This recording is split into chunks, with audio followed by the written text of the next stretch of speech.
Joe Biden goes out to tell the world, and Vladimir Putin particularly, that he's not Donald Trump. The UK pushes back the opening from lockdown by a month, creating significant backlash, and the world tests out my theory that Green politicians can't sell radical policies to the electorate.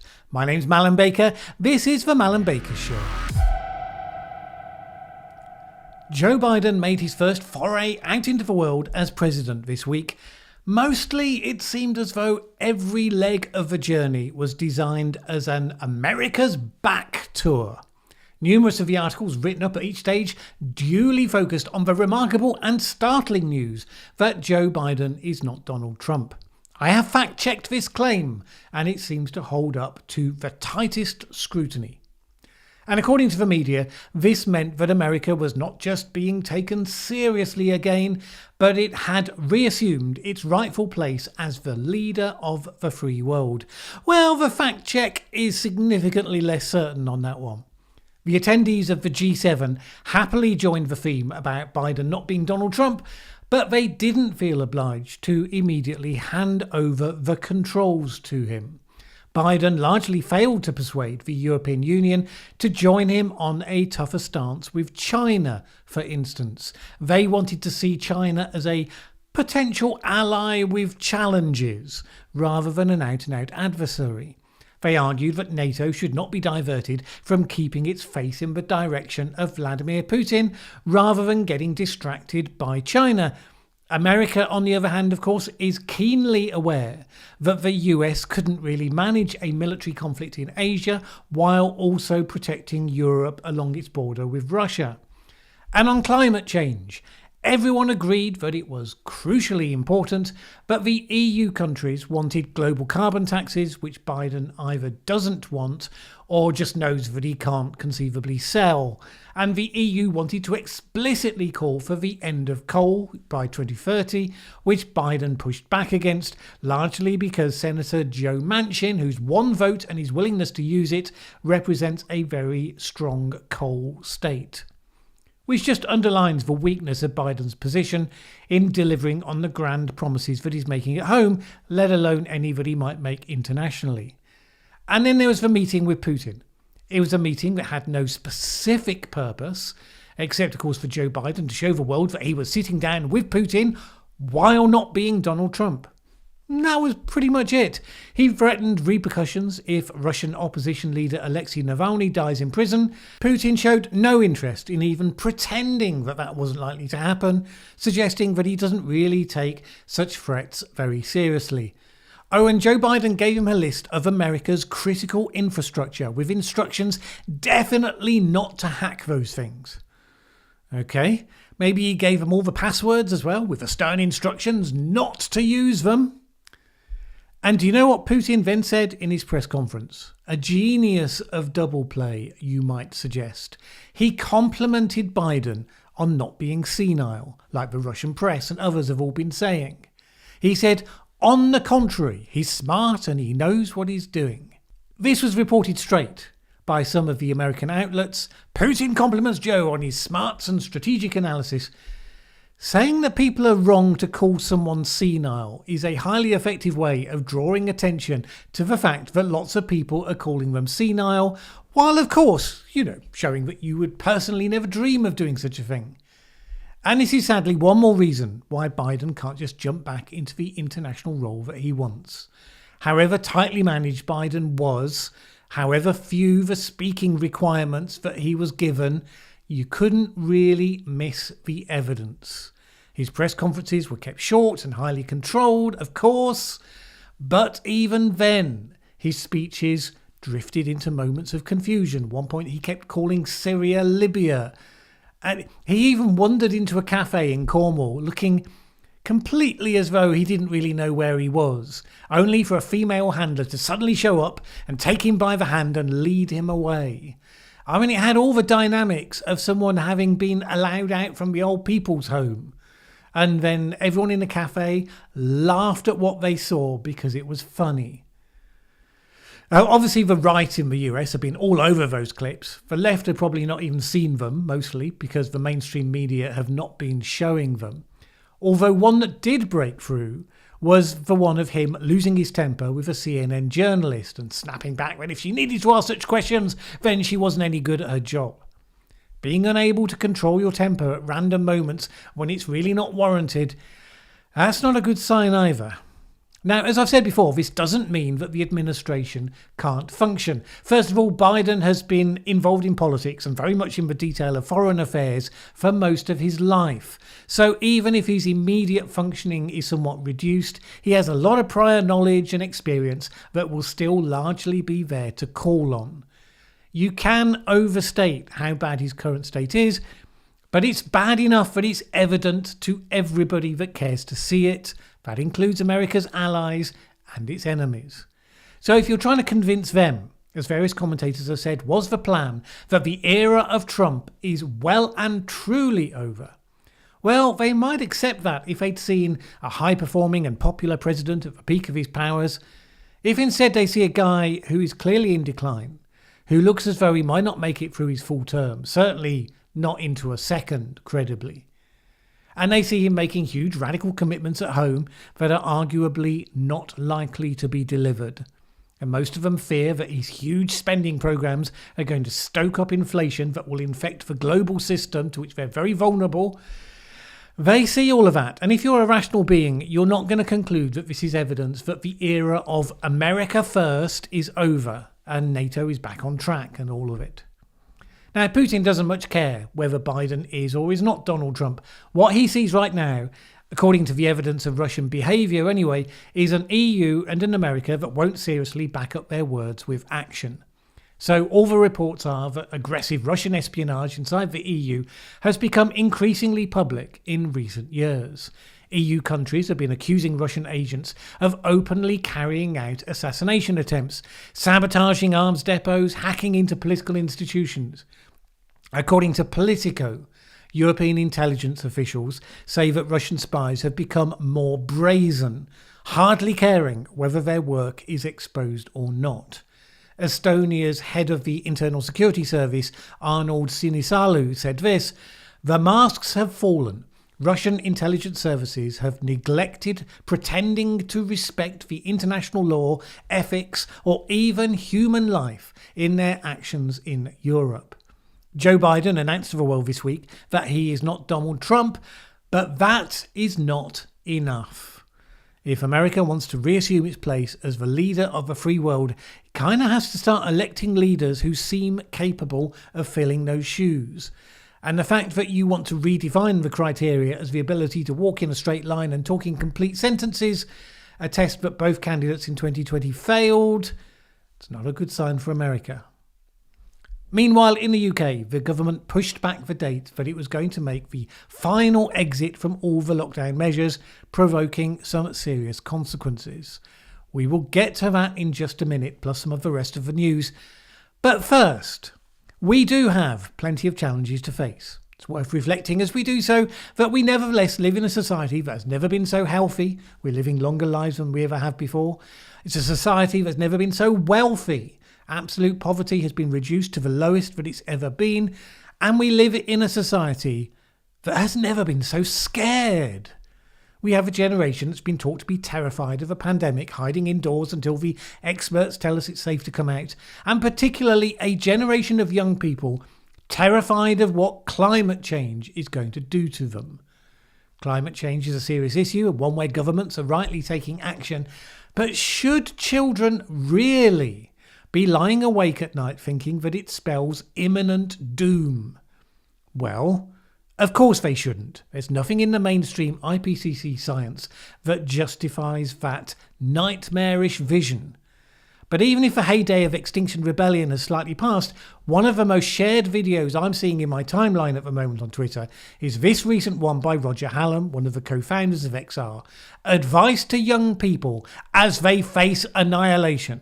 I interviewed Roger a couple of years ago and we had a respectful conversation, but I have no hesitation in saying that a title like that, a video with 45,000 views, that is doing real harm. I decided it was time to just return to the messaging on this site, have a look at the claims being made in the video and identify which are true, which are false, And is there better advice we could be giving young people about the coming decades of their lives? That video will be going live on this channel on Monday next week, 7 p.m. UK time. Join me then.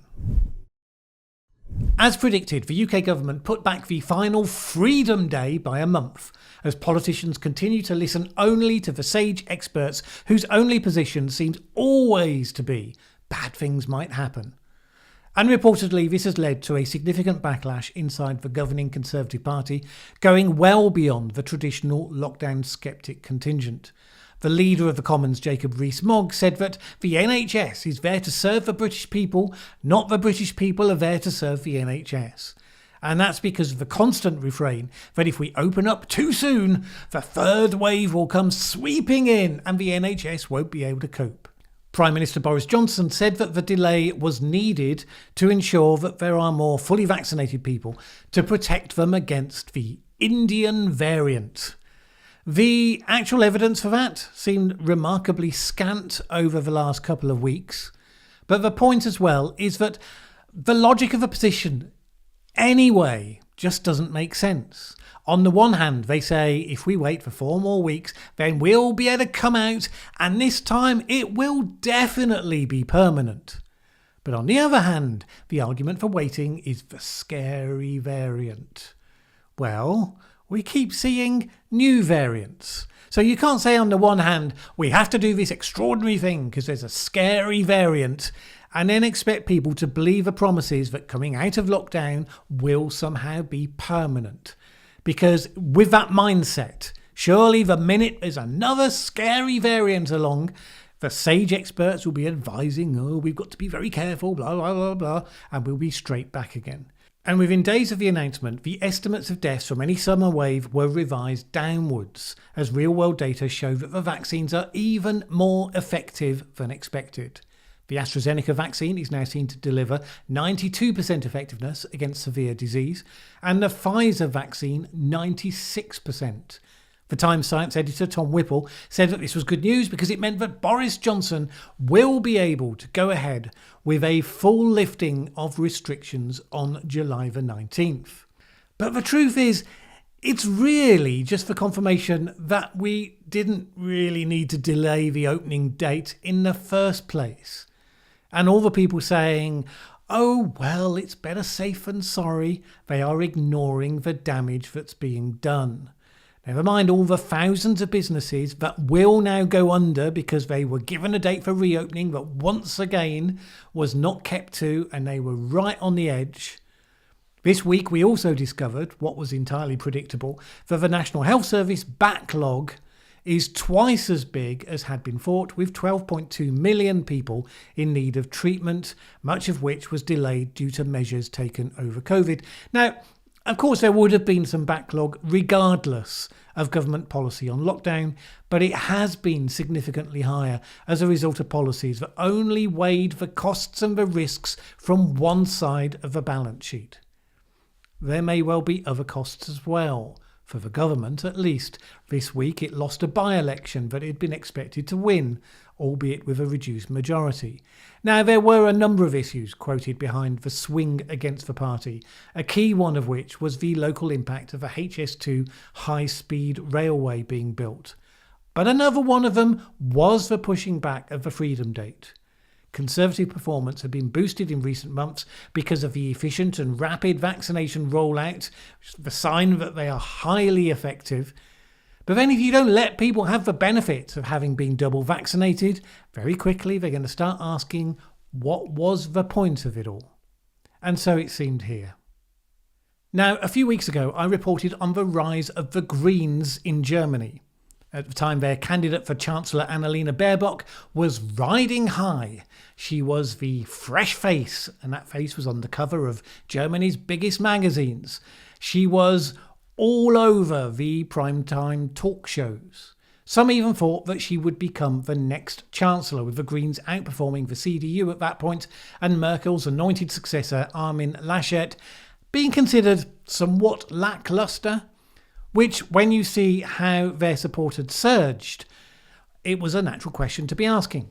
But I noted then That very day, the Greens had launched their policy of banning short-haul flights and ending the cheap holiday deals that made flying to Mallorca for just €29 a thing that Germans could enjoy. I said then this would be an interesting experiment to see whether I was right that Green politicians are kidding themselves when they think they will win popular support for such policies. Because clearly they had a popular, charismatic candidate and they'd felt emboldened to be clear and unambiguous about what their policies were and what they would mean to the citizens. And this is what happened next.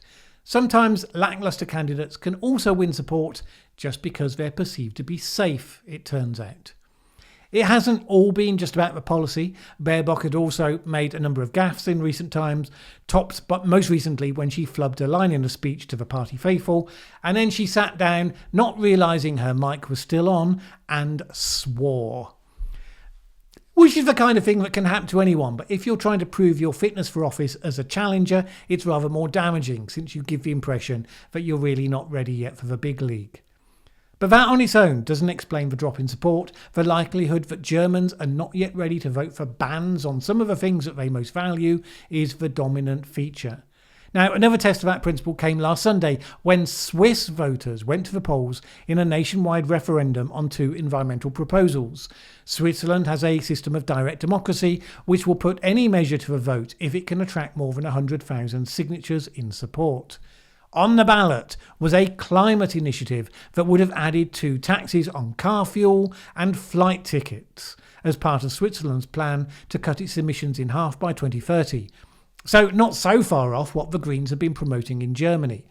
But if anyone was going to vote for such a thing, surely it would be the Swiss. Well, in the event, the climate initiative was thrown out, with around 53% of Swiss citizens voting against. That was relatively close. Significantly less close was a proposed ban on synthetic pesticides. Over 60% of voters rejected that measure.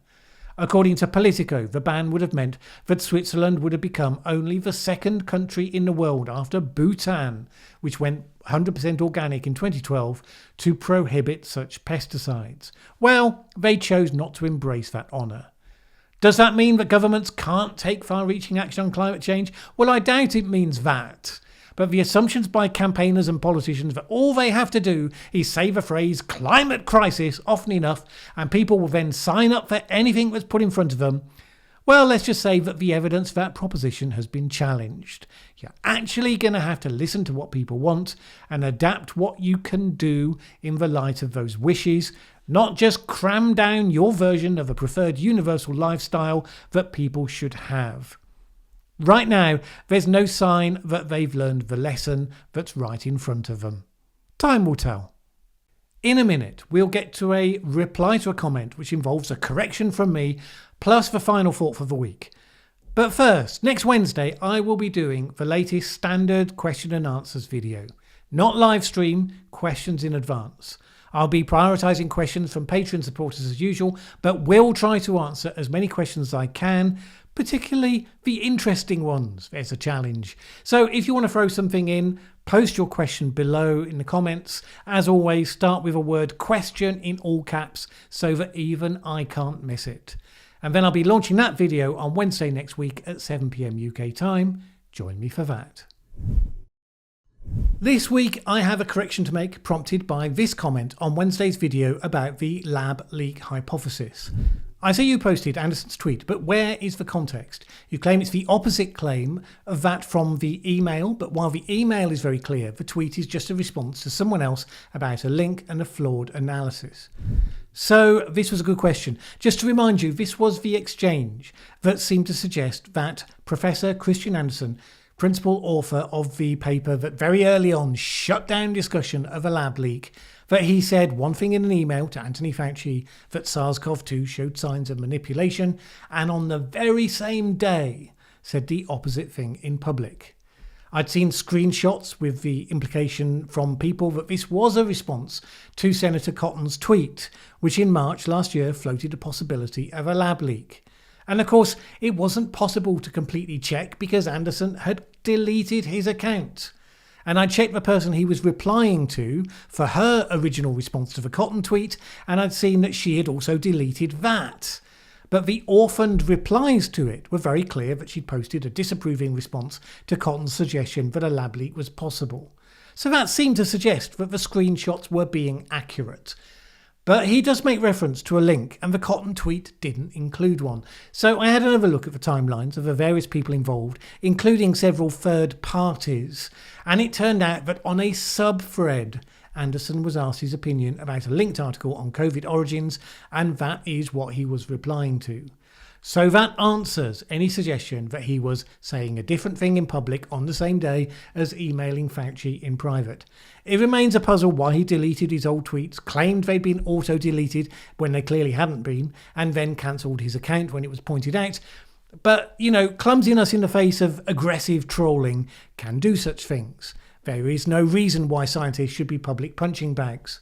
An interview with him appeared in the New York Times this week. His replies in the Times interview didn't really give any real answers as to why the paper unequivocally ruled out lab manipulation.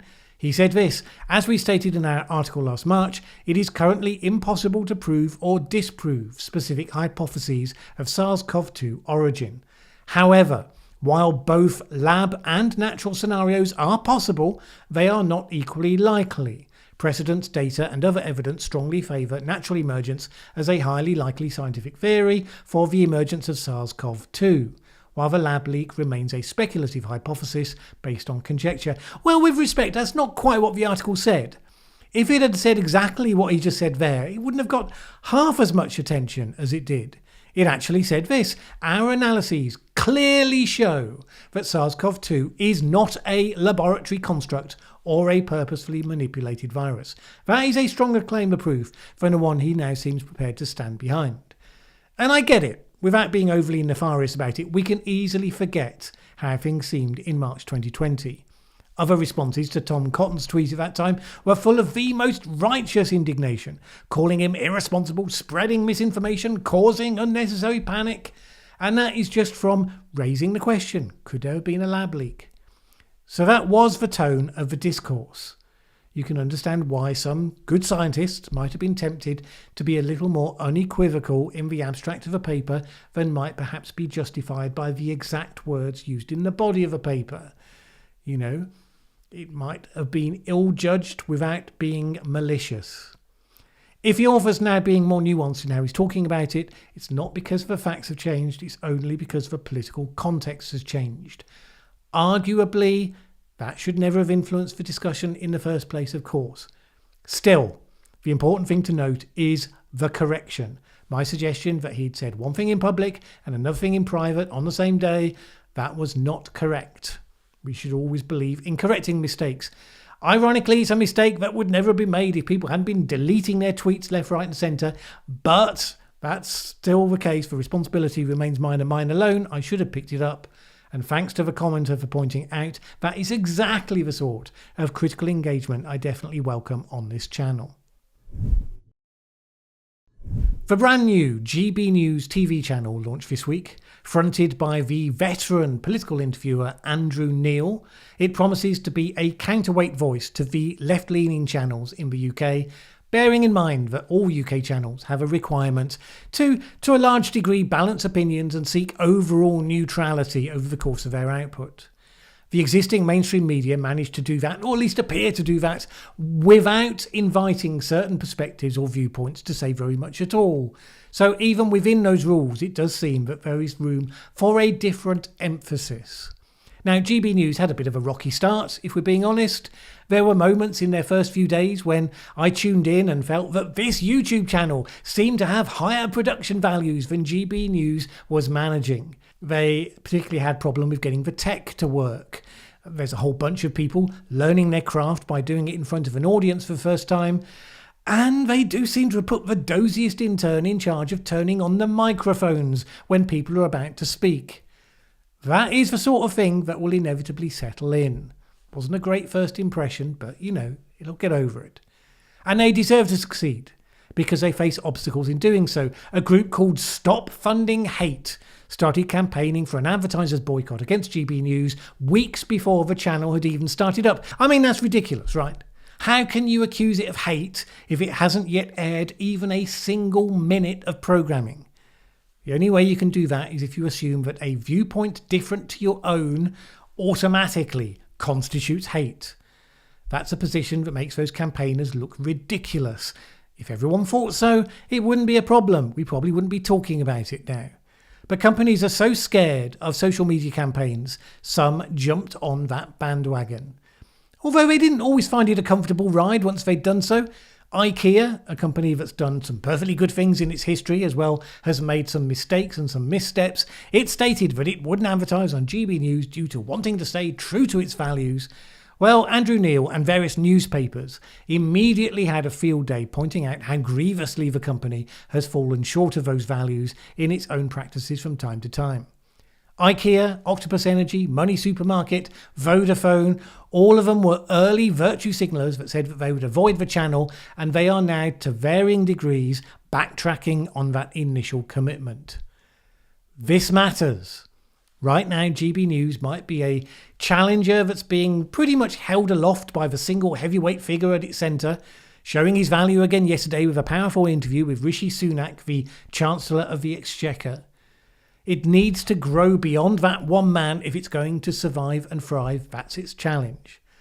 But what it's most highlighted, that it's not just extremism that provokes the accusations of hate, but any relatively mainstream counter voice.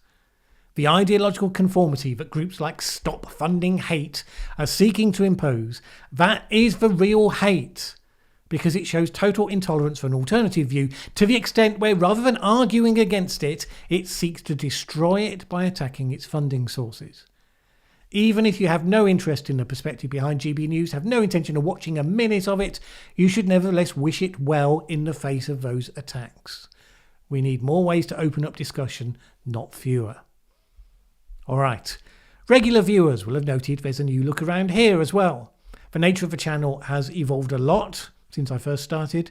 I wanted a channel identity that was more in keeping with the sort of content that I now do. I can also announce today that I've started a new channel for clips from these videos. I often carry shorter stories in the roundup videos, and a number of the other videos have specific segments of a particular part of the issue. Some people say they prefer shorter videos, others say they like the length the way they are. Now everybody should be able to have something that suits them. Occasionally I may also drop an item from the Friday roundup because time didn't permit, or some new item came in and bumped it, so you might get some clips on the new channel that are brand new content, not just extracts. And yes, some of you know that I've struggled with YouTube choking traffic on this channel, possibly because of content that I published here that the algorithm finds to be controversial. Hopefully the new channel won't start with that disadvantage and it can grow unencumbered. We'll see. There's more to come. Recently I've been sharing the audio for these weekly roundup videos on podcast, but over next week I'm creating the Dangerously Reasonable podcast, which will carry audio from all of the videos appearing on the main channel, plus any ones on the Clips channel that are new content. There'll be a revamped email list as well. All of it to come. I'll announce it when it's live. And finally, now the branding fits what I'm doing better, I will be doing more outreach to do interviews with people. And if there's someone you think I should be talking to, then feel free to suggest it in the comments below. I wouldn't be doing any of this now if it wasn't for the good people who support this channel on Patreon. That support enables me to look the obstacles to making something like this successful in the face and then commit to going all in on doing it anyway. If you would like to add your support for the independent, fact-focused and non-ideological content that I aim to produce here, please head on over to patreon.com/Mallen Baker. It is always appreciated. Either way, have a great week. My name's Mallen Baker. This is the Mallen Baker Show. Thanks for watching this video. If you liked it, please share with anyone else you think would also enjoy it. Word of mouth is really important to us. And if you've not subscribed yet, what are you waiting for? As the saying goes, that subscribe button won't smash itself.